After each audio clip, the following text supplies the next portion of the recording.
All right, and we are live. Hello, everyone. Welcome, everyone on panel, and to those joining us from around the globe for Global Ed Student Chat. Today, we'll be discussing Black History Month. Our questions are developed by student leaders, and just if this is your first time here, we'll give you an overview of what Global Ed Student Chat is all about. This is a student-led Twitter chat that connects K-12 students around the world to discuss topics and questions related to character education, social justice, and citizenship. Global Ed Student Chat creates opportunities for students to network with others, gain perspective, build relationships with new learning partners in a literacy-rich learning environment, experience social media as a powerful platform for learning, and establish a positive digital footprint. Thank you so much for joining us today.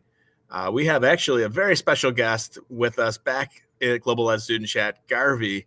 And Garvey Morley, if you could go ahead and take us through the tech talk for today.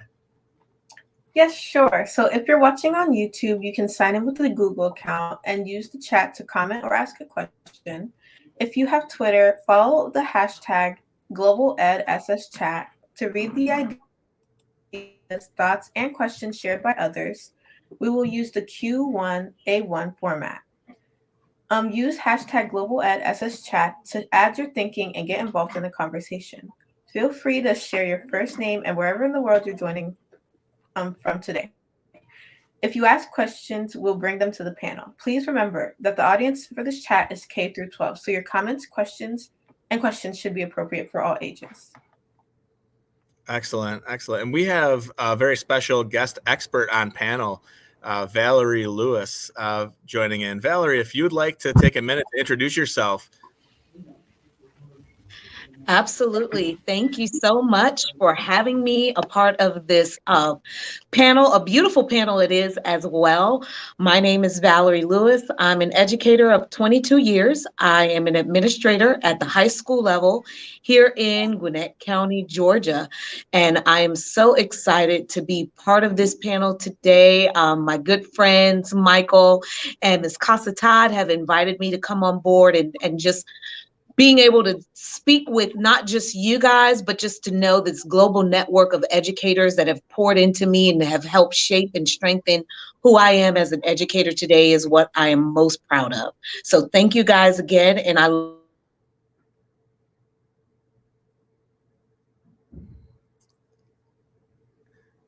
I think we may have lost Valerie there for a minute, but we're gonna continue on. We are super excited that she's joined in. I'm sure she'll be able to get her internet connection. Oh, there we go. Yep, she's back. We have some awesome students joining us from around the globe today. So we're going to do some student introductions. And I'm sorry, before we do that, we're going to go ahead and continue on with introductions. So let's start with Madeline. Hi, I'm Madeline. I am 12 years old. I'm in grade 7. I live in Wrangell, Alaska, and go to Sakine Middle School. And I'm really excited to be here today. Thanks so much, Madeline. And Rebecca.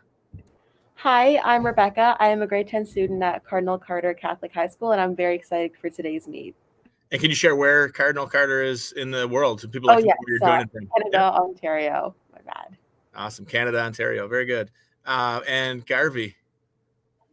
Hi, my name is Garvey. I'm an 8th grader who lives in the DMV area, and I'm really excited to talk about Black History Month today. Awesome. And can you just share, for maybe people that don't know what that DMV area is, can you share where that is in the U.S.? Oh, in Maryland. There we go, Maryland. Awesome. It's just always interesting for people to know exactly where everyone's joining in from. And we have another special guest joining us, Jazara. Hi, I'm Jazara Green. I go to Ridgeview Global Studies in Florida. I'm a 6th grader at Ridgeview Global Studies.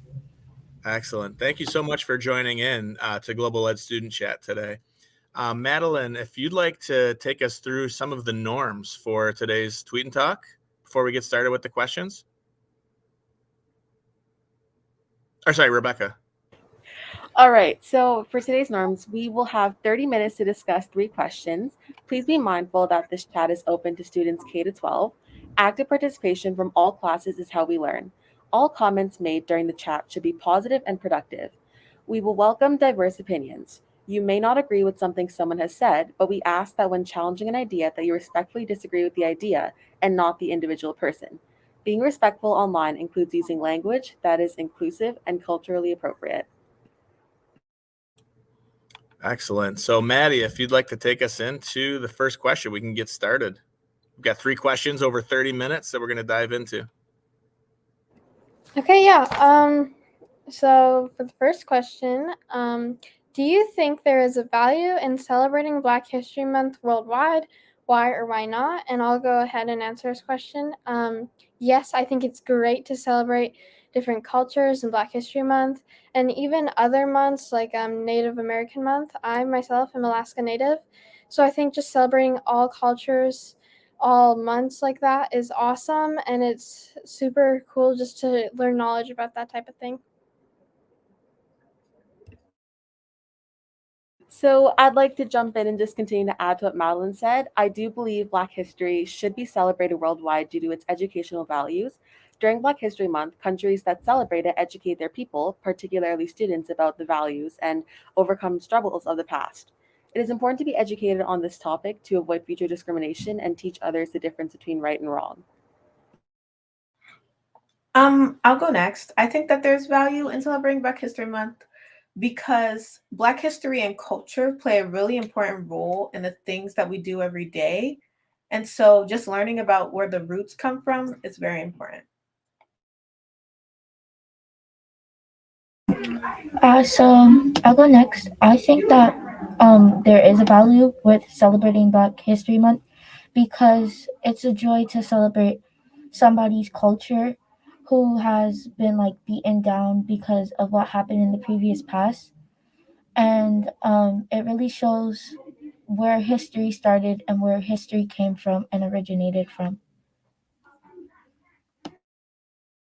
And I'll add that this question evolved out of our team meeting when the students plan and develop these questions, and there's some brainstorming and everyone's contributing to how do you come up with 3 questions for a topic that can reach so far and wide. We have a student on team from India, Namia, and when we were talking, some of the students brought up this topic. She had not heard of Black History Month. So it was, on a global scale, how do we talk more about it, and what perspective can be brought to the table for even people around the world that maybe aren't familiar with what it is. So that's where this first question developed it. And that's why the students really wanted to dig in. And Namia isn't here and able to join us today. She's on the other side of the globe. But just to give you some background on this question, and Valerie, if you'd like to chime in and maybe reflect on what the students have shared and maybe add your thoughts. I definitely would love to jump in on this. And so what I've heard so far is there's an importance to know, to celebrate people. Let's start there. Seeing someone is acknowledging their existence. And so my question would be, when or where is there ever a time to not acknowledge someone in their true selves? So I'm looking on screen and I can see some of the young ladies on screens that look like me, correct? And then I'm also looking on screen, but I also notice that there's Michael. He's a male. He's a Caucasian male. I see Madeline. She's a female. So we share that. But then I could tell that she's not exactly like me. She's not an African-American female. And so for me to move through this world and through this space, why would my curiosity not pique to say to Madeline, hey, tell me a little bit about you. Where are you from? Or to say to Michael, hey, Michael, tell me a little bit about your background. That's just my natural curiosity. So my question to you guys would be, is there ever a time that we move through the world where we don't notice people as they are in their true selves? And that's open to the whole panel. I could try to speak to that. That was really an eye-opening question, actually. I had to think about that for a moment. I guess we're thinking about the past and history back when discrimination against Black people was really at its finest and people were blinded by skin color before actually looking towards the person itself. So I guess when we speak about this now, it's to make sure that the past doesn't repeat itself So now, as you said, we can all see each other as individuals, and we don't look at skin color and judge people based off that. Um, yeah, that's a really good question. And I love that, Valerie framed that as like celebrating the person, right? We need to celebrate everyone and learn more about them and make, I guess, pathways for those conversations and spaces for this. And this is just another one of those ways that we can do that. And the fact that we even have to probably celebrate something means that there was a point in time, as Rebecca mentioned, where someone wasn't acknowledged.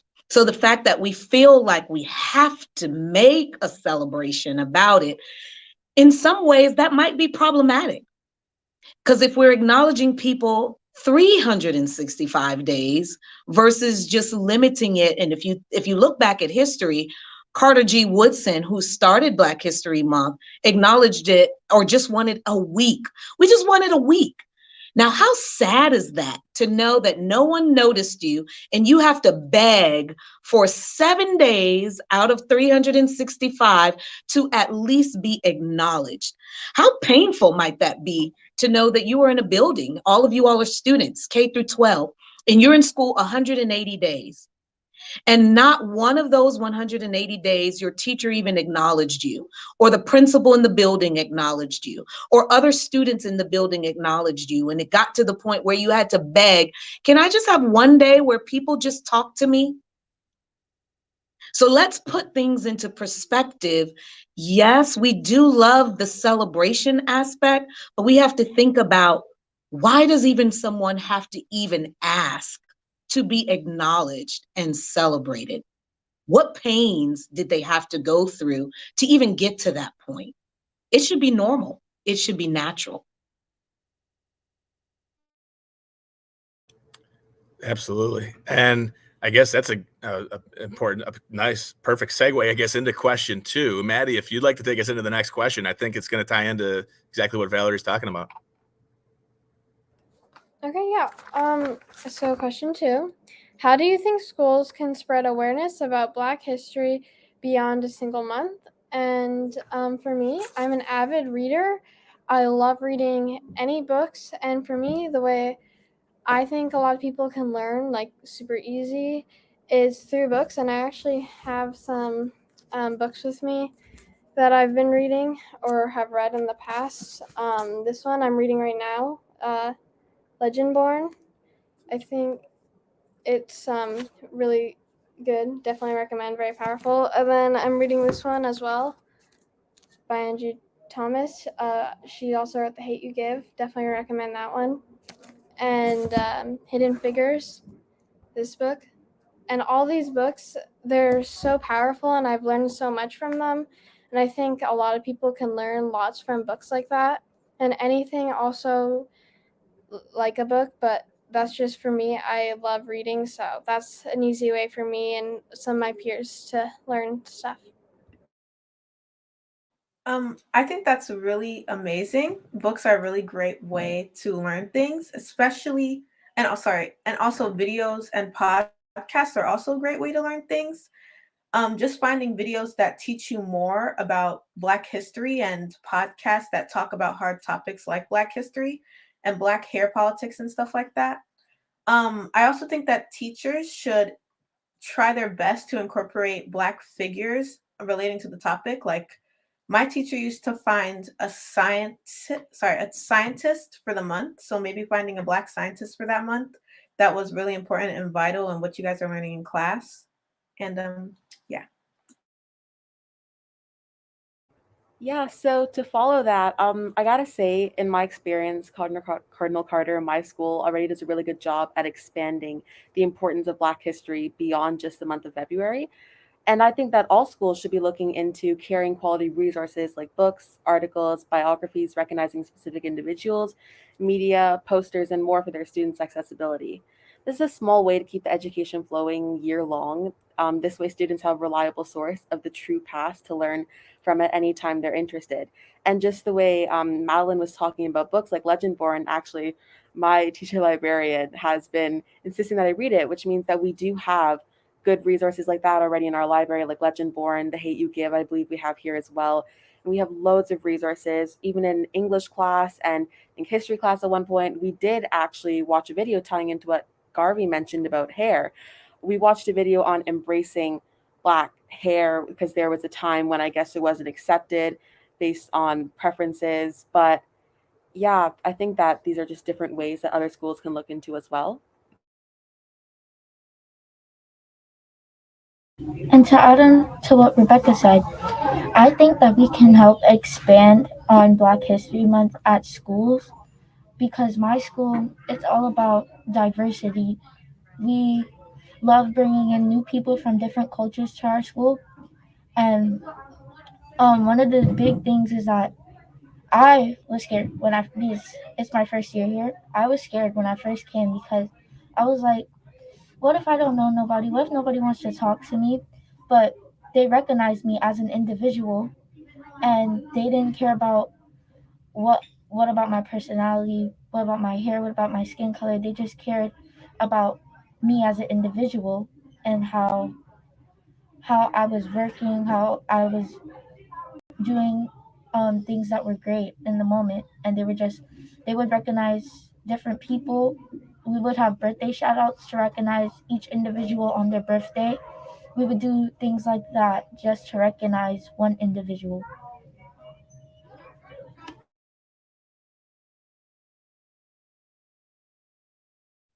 I really love that. Madeline, I'm so glad that you mentioned the piece about the books and being able to get information from the books. And then Garvey topped that off with, podcasts and videos, because although I know a lot of young people that are avid readers, then I do know some young people that are like, I hate to read. But I've found that there are so many great YA writers and authors that write stories and share perspectives that kids can relate to. So sometimes even the kids that were like, oh my gosh, I don't want to read that book, they're now picking up the books because I feel like they have stories that they feel like they can connect to. And it's more realistic, it's interesting to them, and it's not someone force feeding them. And so it really allows them those areas to navigate between. But those podcasts and videos are also equally as important.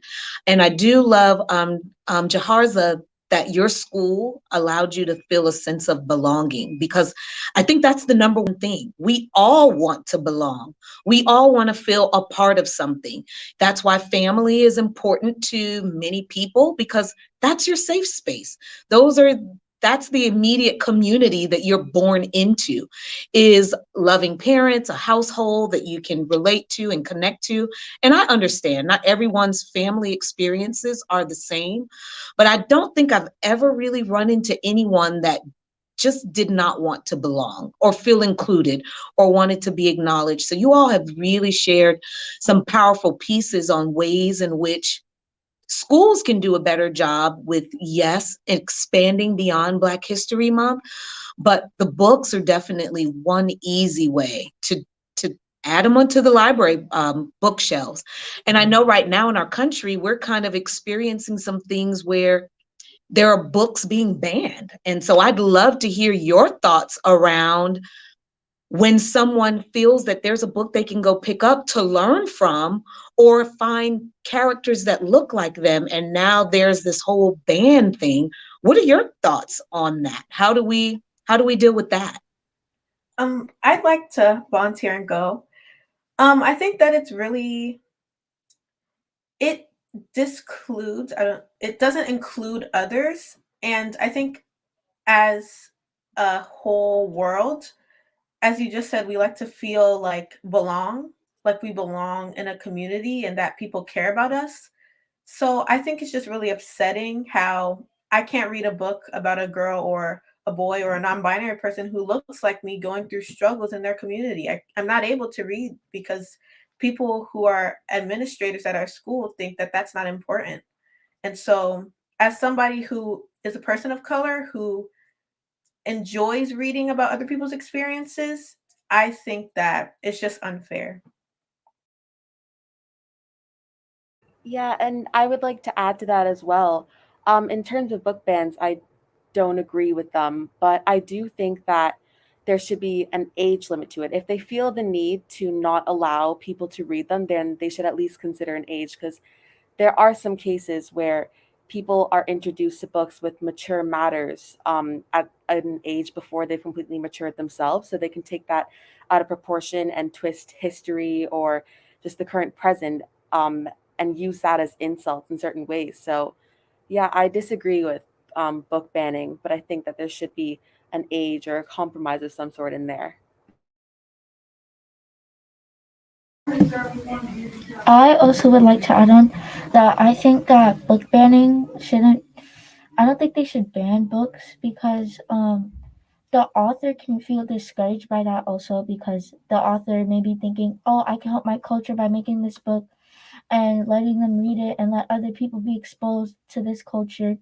But by school administration banning it, they're thinking, oh, they don't want my book because of my culture or me as an individual. But if they would just keep books and stop banning them, they won't the author won't feel discouraged by what they are doing to these books.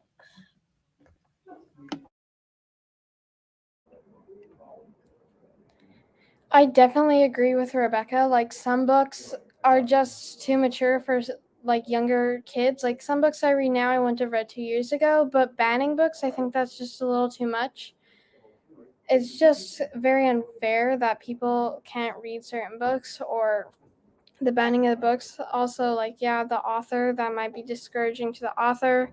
So I definitely agree with what's been said about the banning of books.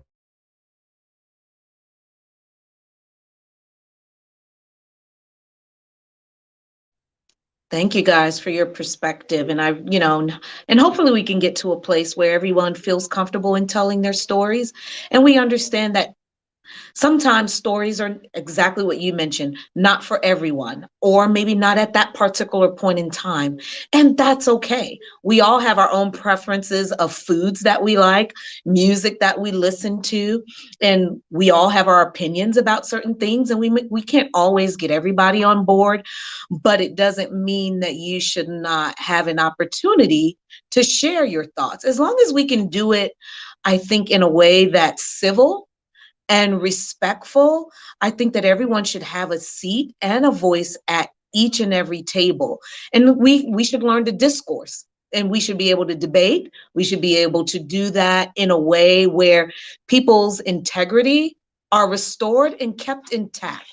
And I think once we lead with a human heart, then we're able to make those changes, and we're able to probably see a different perspective in which we may not have seen before. And I think it's with new ideas that we continue to allow the world to change. So think about if someone didn't come up with certain technologies, we wouldn't even have this platform right now to be able to connect to Maddie in Australia and Rebecca in Ontario if someone's voice was silenced or their opinions weren't. And so I think if we can do it in a way that's respectful to each other, then I think we can all come together and coexist.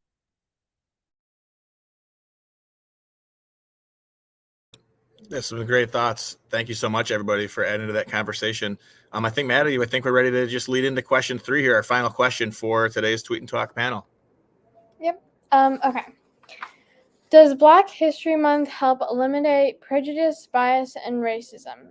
If so, how? And yes, I definitely think it makes people more aware. It helps eliminates a lot of people like that. It educates people about things that they might not have known, and just by doing that, it's helping eliminate prejudiced people, biased people, racist people, and it's just helping raise awareness. In fact, all months, like I said, Native American Month, Black History Month, all these celebrations are helping raise awareness and helping eliminate racism. So because people are more aware, and so they know more, so they're therefore not always less racist, but in stuff, but they are more aware, so they can be less racist.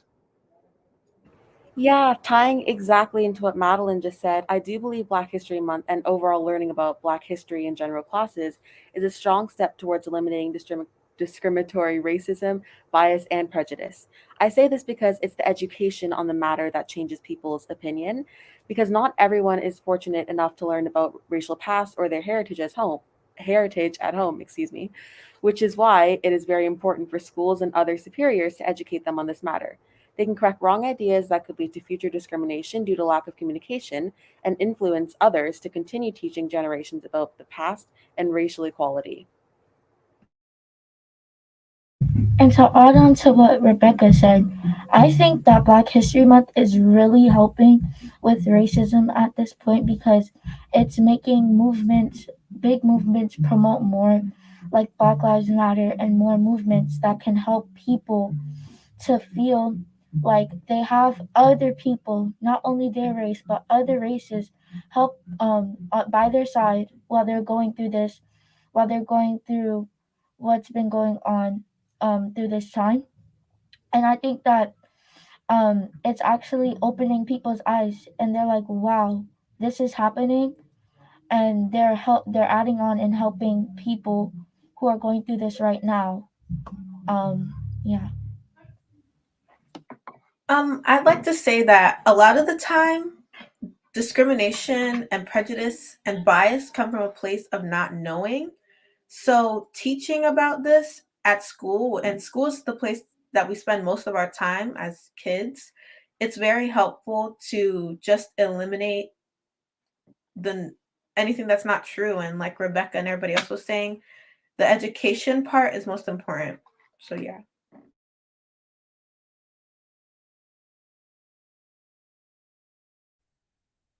Thank you, ladies, for your input on that final question there. And so I would probably say, I don't know if we get to a place of full elimination, but certainly the awareness. I like that word that Maddie used, making people aware.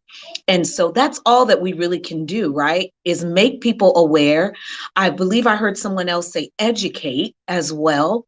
And so now that you've done your part by making someone aware, educating them, informing them, then who is it left up to at that point? Is it still your job? Probably not. It is now the person who's received that information to then decide how they want to move and navigate with the information that they've been given. That's why we're in school in the first place, is to be able to acquire information and knowledge, and what we do with it, it takes us on a different career path. It's when we look down the road 10 years from now, who will Jazhara become? Who will Rebecca become? Who will Garvey become? Who will Madeline become? And even at this stage, between Mr. Dresik and I, we are still learning things today. Now, there are things that we are learning each and every day and we're becoming aware of, and it will help shape who we become the next 2, 3, 5, 10 years from now. And so once you have done your part, by making people aware and informing them, then it's truly up to that individual. And I know a lot of times we get there's talks of, oh, I don't want my child indoctrinated from parents sometimes. And I'll speak from an administrative point of view, or I don't want my child to be converted into these things. But every individual kind of makes their own decisions. And what I heard some of you mention is, the books sometimes give a true representation of what happened in the past. It's not that books are there to crucify people or condemn people, but books are a voice to give different perspectives. You know, when there's an investigation at school, we can't just go with one side. I've got to hear the other side. If there's a student incident, I've got to hear your version of events. I got to hear your version of events. And somewhere in the middle, there's the truth, so to speak, and then I've got to make a decision that's informed. And so I think we function through life in the same way. I've got to hear this side of history, and I've got to hear this side of history, and somewhere in the middle, I'm able to make an informed decision. And so I think if everyone moves on that path, I got to give everyone a chance to share their perspective, no matter how uncomfortable or uneasy it makes me feel, or how hard or gruesome it may sound. Just know that that person's not pinning you as an aggressor, or they're blaming you for what has happened. They're just telling their truth. And we have to give people the space to be able to say how they feel. So I do appreciate you ladies and these wonderful thought out questions. It's given me some things to think about, and hopefully I've given you some things to think about as well. Absolutely. So much to think about. And I hope that everybody that's tuning in to Global Ed Student Chat, whether you're tuning in live today, whether you catch us on the replay, I hope that you'll make some time to tune in and learn from these amazing students on panel and our guest expert, Valerie Lewis. So that takes us to the conclusion of this month's Tweet and Talk. Just know that we'd like to thank everyone for joining. And also, we have a social media ambassador program, and you can go to the website at globaledSSchat.com. And we're always looking for students who excel and are looking to grow in their digital leadership skills. Many thanks to our student team on panel, Madeline and Rebecca, and also our wonderful student guests, Garvey and Jazara, and our amazing expert on panel, Valerie Lewis. Thank you so much. Please continue to keep the conversation going by answering our slow chat questions for the rest of the month. Be sure to use the hashtag GlobalEdSSChat so our team can interact with you. You can follow along on social media at our website, on Twitter, at Instagram. And also, all of these topics from the Tweet and Talk panels are in the Flipgrid Discovery Library. So there's multiple ways for you to engage with these important topics created by students, for students. Watch out for details on next month's chat, which will be posted on the website at the first of each month. Next month's chat will take place on March 8th. Please note that we are, again, currently recruiting members for Social Media Ambassador Program. DM us if you are interested. Thanks again for joining us. We'll see you online. Have a great February, everybody.